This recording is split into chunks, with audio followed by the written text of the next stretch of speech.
Thanks, Tyler, and thank you for tuning in to the Amherst Weekly Report.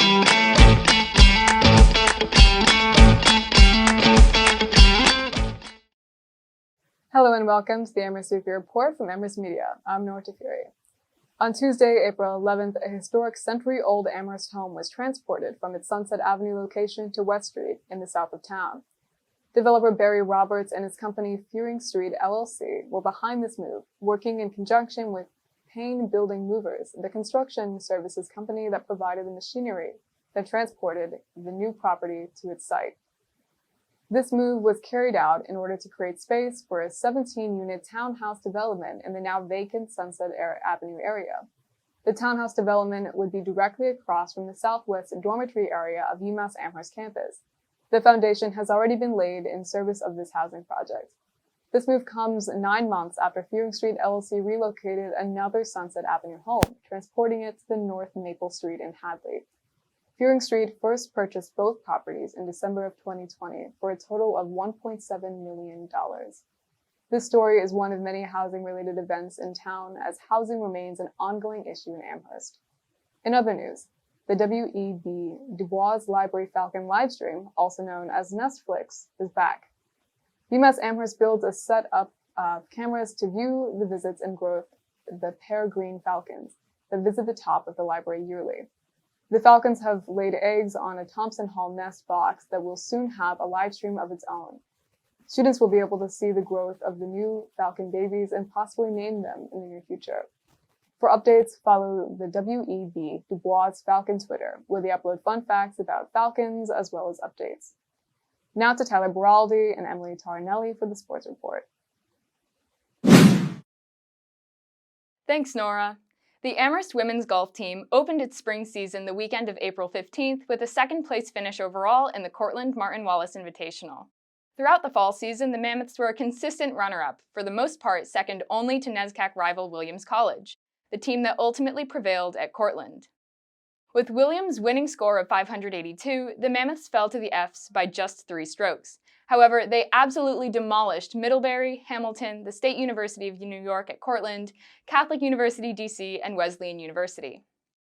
During Saturday's first round, junior Priya Bakshi blew away the competition with a 2-under-70 performance, raising Bakshi to first place overall. However, Bakshi was ultimately surpassed by Williams' Yuna Lee, who finished ahead of Bakshi by 2 strokes to leave Bakshi as the runner-up. Bakshi ended the meet at even par. Amherst sophomore Jessica Huang placed 3rd and first-year Lindsay Huang placed 4th. Over the course of the tournament, no pun intended, Amherst fired a 9 over 585. Next up for the Mammoths is the Jack Lehman Invitational on April 22nd and 23rd in South Hadley.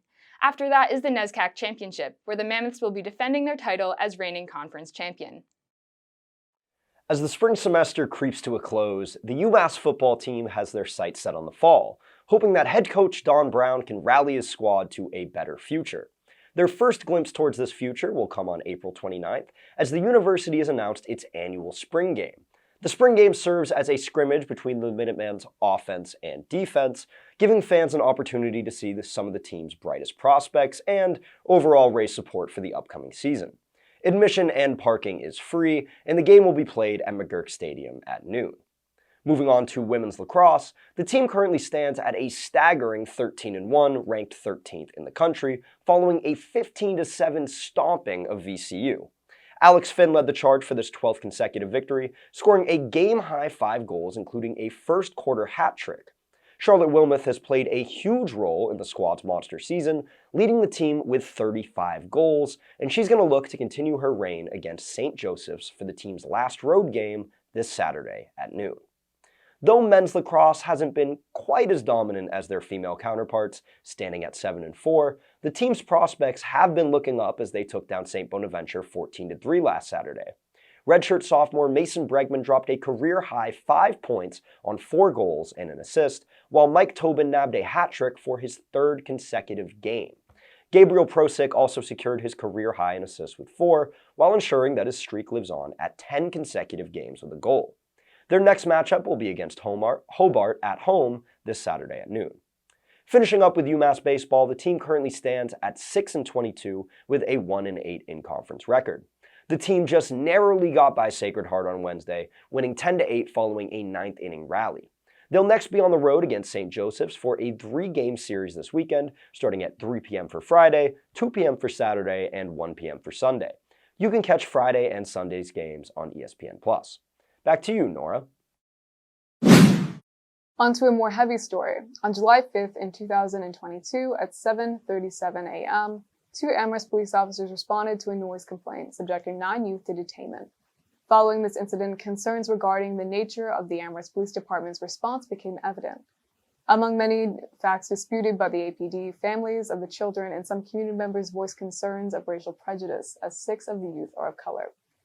In an attempt to address this issue, the Amherst Police Department participated in a de-escalation course conducted by Blue Shield's Tactical Systems from September 12th through the 14th in 2022. The organization was founded by former police officer Ray Bershiers. Following a closed-door meeting between the president of the town council, Lynn Greismer, and the APD, resident of Amherst Vera Cage suspected in an attempt to evade transparency. Subsequently, Cage placed a records request to access all emails, texts, and other written correspondence between the town council president Greismer and the town's police department since July 5th. After making contact with the president Greismer to seek her response to accusations of breaking quorum, she evaded the question and asked what specific documents were requested. Greismer simply said, "All documents relevant to Vera Cage's request have been provided to her, with no further comment to spare on the matter."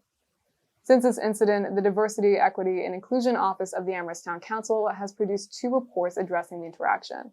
While the department does not have the authority to conduct an independent investigation of the APD, they were directed to establish a communication protocol for prominent incidents, including press releases, likewise to seek out a consultant to conduct a series of racial healing workshops. While Director of DEI Pamela Young was hesitant to release further details, Young said that the town manager recently provided an update on the actions of the DEI and others to the town council, the Human Rights Commission, and the Community Safety and Social Justice Committee. All 3 groups are scheduled to meet jointly in May to address the actions taken and the recent update. While a date has yet to be announced, it will be a public meeting.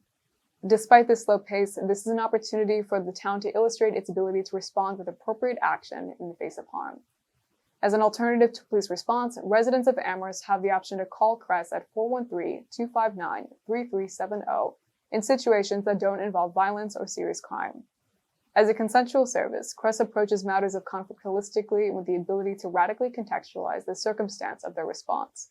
169 days after their start date, CRESS began delivering services to the community, and they look forward to continuing to expand their programming and services with equal speed. Director of CRESS, Earl Miller, said, "For us, when we think about justice, we mean that when someone is harmed, they have the opportunity to be made whole and that people feel safe, whatever safety means for them." While not yet operational at the time, in response to the incident last summer, Miller noted, "We have and will continue to respond to situations that are characterized as noise complaints." If you are interested in contributing to CRESS's work, you can email Miller at millere@amherstma.gov. Thank you for tuning in to the Amherst Weekly Report with Amherst Media.